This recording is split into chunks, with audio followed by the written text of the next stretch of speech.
ಅನೇಕ ವಿಚಾರಗಳನ್ನು ಚರ್ಚೆ ಮಾಡಿದ್ರಿ. ಹೆಚ್ಚಿಗೆ ಮಹಿಳೆಯರ ಪ್ರೋತ್ಸಾಹದಿಂದ ನಮ್ಮ ಸರ್ಕಾರ ಅಧಿಕಾರಕ್ಕೆ ಬಂದಿದೆ. ನಾವು ಕೂಡ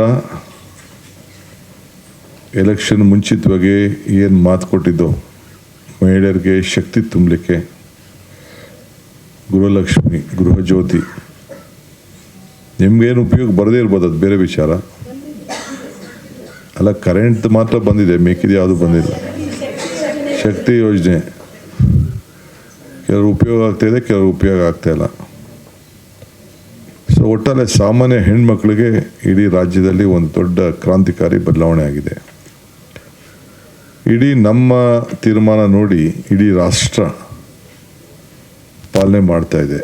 ನೀವೆಲ್ಲ ಸರ್ಕಾರಿ ನೌಕರಿದ್ದೀರಿ, ನಿಮಗೆಲ್ಲ ಅರಿವಿದೆ. ಆರ್ಥಿಕ ಬದ್ಧತೆ ಬಗ್ಗೆ ಟಿ ವಿ ಆಗಲಿ, ನಿಮ್ಮ ಇಲಾಖೆಗಳಲ್ಲಿ ಕೆಲಸ ಮಾಡಬೇಕಾದ್ರೆ ಎಷ್ಟು ಮುಗ್ಗಟ್ಟಿರ್ತದೆ ಆರ್ಥಿಕ ಅಂತೇಳಿ ತಮಗೆಲ್ಲ ಗೊತ್ತಿದೆ. ಆದರೂ ಆರೋಗ್ಯಕರವಾದಂಥ ಮನಸ್ಸಿರಬೇಕು ನಿಮಗೆ ಅಂತೇಳಿ ಸುಮಾರು 52,000 ಕೋಟಿ ರೂಪಾಯಿ ನಾವು ಈ 5 ಗ್ಯಾರಂಟಿ ಕೊಟ್ಟು,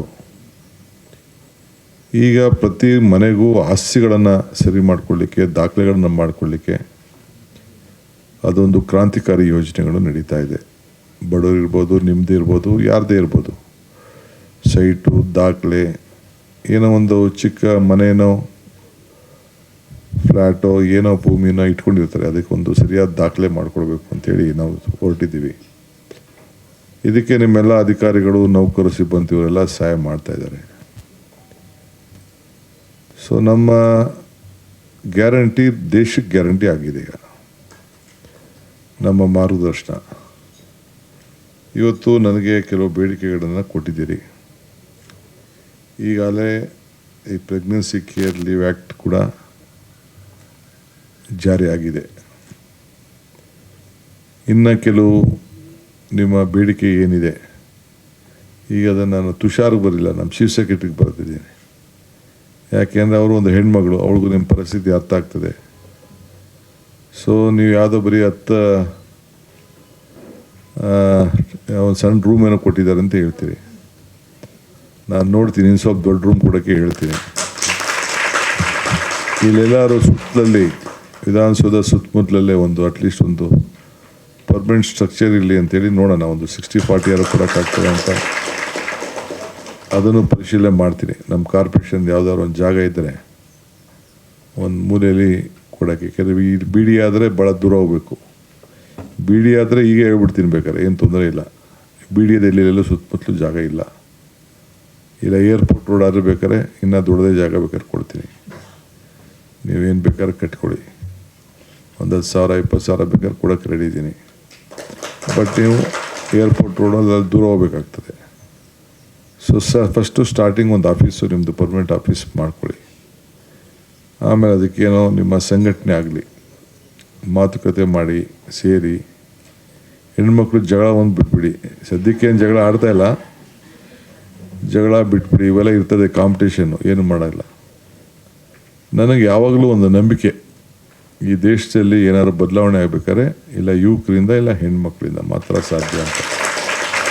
ಅದಕ್ಕೆ ನಾವು ಮನೆ ಹೆಣ್ಮಕ್ಳಿಗೆ ಗೃಹಜ್ಯೋತಿ, ಗೃಹಲಕ್ಷ್ಮಿ, ಶಕ್ತಿ ಇಂಥವೆಲ್ಲ ಕಾರ್ಯಕ್ರಮ ಕೊಟ್ಟಿತ್ತು. ಹಿಂದೆ ಕೂಡ ಹಳ್ಳಿ ಗ್ರಾಮೀಣ ಮಕ್ಕಳ ಹೆಣ್ಮಕ್ಳಿಗೆ ಆರೋಗ್ಯಕ್ಕಿರ್ಬೋದು, ಅಂಗನವಾಡಿಗಿರ್ಬೋದು, ಆಗ ಕೂಡ ನಮ್ಮ ಸರ್ಕಾರಗಳಿದ್ದಾಗ, ಇಂದಿರಾ ಗಾಂಧಿ ಸರ್ಕಾರ ಇದ್ದಾಗ ಆ ತೀರ್ಮಾನಗಳೆಲ್ಲ ನಾವೆಲ್ಲ ಮಾಡಿದ್ವು. ಸೊ ಇವತ್ತು ತಾವೆಲ್ಲ ಏನು ಬಂದಿದ್ದೀರಿ, ನಮ್ಮದು ನೆಕ್ಸ್ಟ್ ಒಂದು ಸಂಘಟನೆ ಮಾಡಿ. ಈಗ 5,400 ಜನ ಮೆಂಬರ್ಸ್ ಇದ್ದಾರೆ, ಪದಾಧಿಕಾರಿಗಳಿದ್ದಾರೆ ಅಂತ ಹೇಳ್ತಾ ಇದ್ದೀರಿ. ಎಷ್ಟು ಜನ ಇದ್ದಾರೋ ಒಂದು ದೊಡ್ಡ ಸಮಾವೇಶನ ಮಾಡಿ. ನಾನು ಬರ್ತೀನಿ, ಅದಕ್ಕೆ ತಪ್ಪದೆ ಬರ್ತೀನಿ. ಪ್ಯಾಲೇಸಲ್ಲೇ ಮಾಡಿ, ಇಲ್ಲ ಅಂದರೆ ನಮ್ಮ ಪ್ಯಾಲೇಸ್ ಮಾಡಲಿಲ್ಲ ಅಂತಂದರೆ ಎಕ್ಸಿಬಿಷನ್ ಸೆಂಟ್ರ್ ಇದೆಯಲ್ಲ ಮಾಧವರ, ಎಲ್ಲರೂ ಬೇಕಾದ್ರೆ ನೋಡಿ. ಏಕೆಂದರೆ ಮೆಟ್ರೋ ಇದೆ.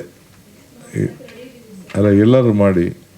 ಎಲ್ಲರೂ ಮಾಡ್ತೀನಿ ಅಂದರೆ ಬಸ್ಸು, ವೆಹಿಕಲ್ಲು ಮತ್ತೊಂದೆಲ್ಲ ಬರಬೇಕು ಅಂತ ಇಲ್ಲ. ಸ್ವಲ್ಪ ಮೆಟ್ರೋ ಪಕ್ಕದಲ್ಲಿರೋಂಥ ಜಾಗ ಸ್ವಲ್ಪ ನೋಡಿ. ಸೊ ಯಾಕೆಂದರೆ ಹೊರಗಡೆಯಿಂದ ಬಂದವರು ಹತ್ತು ಇಳಿಬೇಕಲ್ಲ, ಅದು ಭಾಳ ಇಂಪಾರ್ಟೆಂಟು. ಇಲ್ಲಾಂದರೆ ಎಲ್ಲ ಗಾಡಿಗಳು ತಂದು ಮಾಡಿ ಭಾಳ ಹಿಂಸೆ ಆಗ್ತದೆ. ಅದನ್ನು ನೋಡಿ ಯೋಚನೆ ಮಾಡಿ. ನಾನು ಖಂಡಿತ ಸರ್ಕಾರದ ವತಿಯಿಂದ ನಿಮಗೆಲ್ಲ ಏನೆಲ್ಲ ಬೇಕೋ ಸಹಾಯ ಮಾಡೋಣ. ಕಾನೂನು ಚೌಕಟ್ಟಿನಲ್ಲಿ ಏನು ನಮ್ಮ ಚೀಫ್ ಸೆಕ್ರೆಟರಿಯವರು ಅವ್ರ ಅಧಿಕಾರಿಗಳ ಹತ್ರ ಬೇರೆಯವ್ರ ಹತ್ರ ಮಾತಾಡಿ ರೆಕಮೆಂಡ್ ಮಾಡ್ತಾರೋ, ನಾನು ಬರ್ತಾರೆ, ನಾಳೆ ಏನೋ ಬರ್ತಾರೆ. ಅವರು 3 ದಿನ ರಜೆಗೆ ಹೋಗಿದ್ದಾರೆ. ಬಂದ ಮೇಲೆ ಅದನ್ನು ಅವ್ರಿಗೂ ನಾನು ಹೇಳ್ತೀನಿ. ಅದಕ್ಕೆ ನಾನು ತುಷಾರ್ ಕೈ ಕೊಟ್ಟಿದ್ದೀನಿ. ಸೊ ನೀವು ಇದು ಬರೀ ನೀವು ನನಗೆ ಇಲ್ಲಿ ಬಂದು ಮಾತಾಡೋದಲ್ಲ, ನಿಮ್ಮ ಸಂದೇಶ ಎಷ್ಟು ಜನ ಮಹಿಳಾ ನೌಕರರು ಈ ರಾಜ್ಯದಲ್ಲಿ ಇದ್ದೀರಿ ಎಲ್ಲರೂ ಕೂಡ ನೀವು ಹೋಗಬೇಕು, ತಿಳಿಸ್ಬೇಕು. ನೀವು ಸುಮ್ಮನೆ DK ಶಿವಕುಮಾರ್ ಟೈಮ್ ಕೊಟ್ಬಿಟ್ರು ನಮ್ಗೆ ಒಳ್ಳೆ ಇದು ಮಾರ್ಗದರ್ಶನ ಅಂತ ತಿರ್ಗಿ ಈ ಸರ್ಕಾರ ತರಬೇಕು ನೀವು. ಆಗ ಅದಕ್ಕೆ ಬೆಲೆ. ಇಲ್ಲಾಂದರೆ ನಿಮ್ಮ ಮಾತಿಗೂ ಬೆಲೆ ಇರಲ್ಲ, ನಿಮ್ಮ ನಂಬಿಕೆಗೂ ಬೆಲೆ ಇಲ್ಲ. ಸೊ ನಿಮ್ಗೊಂದು ಕಾನ್ಫಿಡೆನ್ಸ್ ಇದೆಯಲ್ಲ, ಶಿವಕುಮಾರಿಂದ ಈ ರಾಜ್ಯದಲ್ಲಿ ನ್ಯಾಯ ಸಿಗ್ತಾ ಇದೆ ಅನ್ನೋದು ನಿಮಗೆ ಕಾನ್ಫಿಡೆನ್ಸ್ ಇದೆ.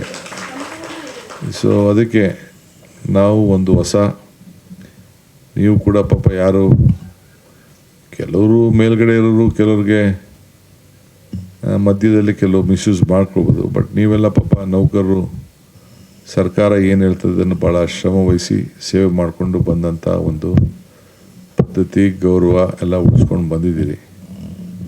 ಸೊ ನಿಮ್ಮೆಲ್ಲರೂ ಕೂಡ ಒಳ್ಳೆಯದಾಗಲಿ. ಸೊ ಇದು ನಾನು ಹಿಂದೆ ನಾಯಕಿ ಅಂತ ಒಂದು ಕಾರ್ಯಕ್ರಮ ಪ್ರಾರಂಭ ಮಾಡಿದ್ದೆ. ಅಂದರೆ ಪ್ರತಿಯೊಬ್ಬ ಹೆಣ್ಮಗಳು ನಾಯಕಿನೇ ಅಂತ ಮನೇಲಿ. ಮನೆ ಪ್ರಾರಂಭ ಮಾಡಿದಾಗ ಎಲ್ಲ ಜವಾಬ್ದಾರಿ ತಗೊಂಡು ಆ ನಾಯಕತ್ವದ ಗುಣ ಹೆಣ್ಮಗಳಲ್ಲಿ ಇದೆ ಅಂತೇಳಿ ಮಾಡಿದೆ. ಅದು ನಮ್ಮಲ್ಲಿ ಸರಿಯಾಗಿ ಟೇಕಪ್ ಆಗಲಿಲ್ಲ. ಅದಕ್ಕೆ ನೋಡೋಣ, ಮಧ್ಯದಲ್ಲಿ ಇನ್ನೊಂದು ಹೊಸ ಸ್ವರೂಪ ಕೊಡಲಿಕ್ಕೆ ಪ್ರಯತ್ನ ಮಾಡ್ತೀನಿ.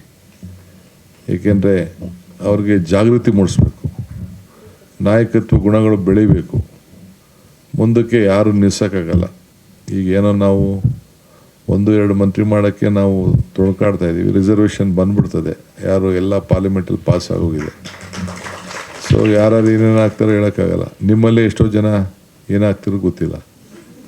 ಮೋಟಮ್ಮ ಅಲ್ಲಿ ಅವರು ಸರ್ಕಾರಿ ಸೇವೆಯಲ್ಲಿದ್ದರು. ಅವರ ಮನೆಯವರು ಅಲ್ಲ, ಅವರು ಸಬ್ ರಿಜಿಸ್ಟರ್ ಆಗಿದ್ರಾ? ಅವರೆಲ್ಲ ಏನೋ ಆಗಿದ್ದರು. ನಮ್ಮ ರಾಮನಗರದಲ್ಲೂ ಬಿಡದಿಲಿ ಕಾಲೇಜಲ್ಲೂ ಇದ್ದರು.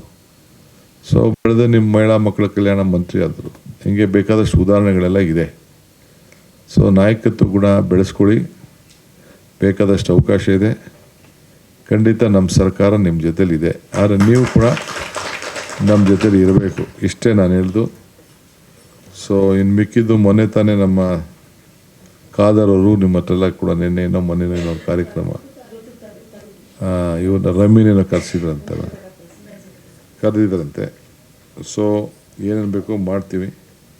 ಮಿಕ್ಕಿದ ಏನೇ ವಿಚಾರ ಕೂಡ ಬಂದು ನಮ್ಮ ಹತ್ರ ಟೈಮ್ ತೆಗೆದುಕೊಂಡು ಬನ್ನಿ. ಕಾಂತನಾಯಕ್ ಅವರು ತಮ್ಮೆಲ್ಲರ ಪರವಾಗಿ ಬಂದಿದ್ದಾರೆ. ಸೊ ನಾನು ಟೈಮ್ ಕೊಟ್ಟಿದ್ದೀನಿ. ಸೊ ಎಲ್ಲರಿಗೂ ಒಳ್ಳೆಯದಾಗಲಿ, ಮತ್ತೆ ಭೇಟಿ ಮಾಡೋಣ. ನಮಸ್ಕಾರ.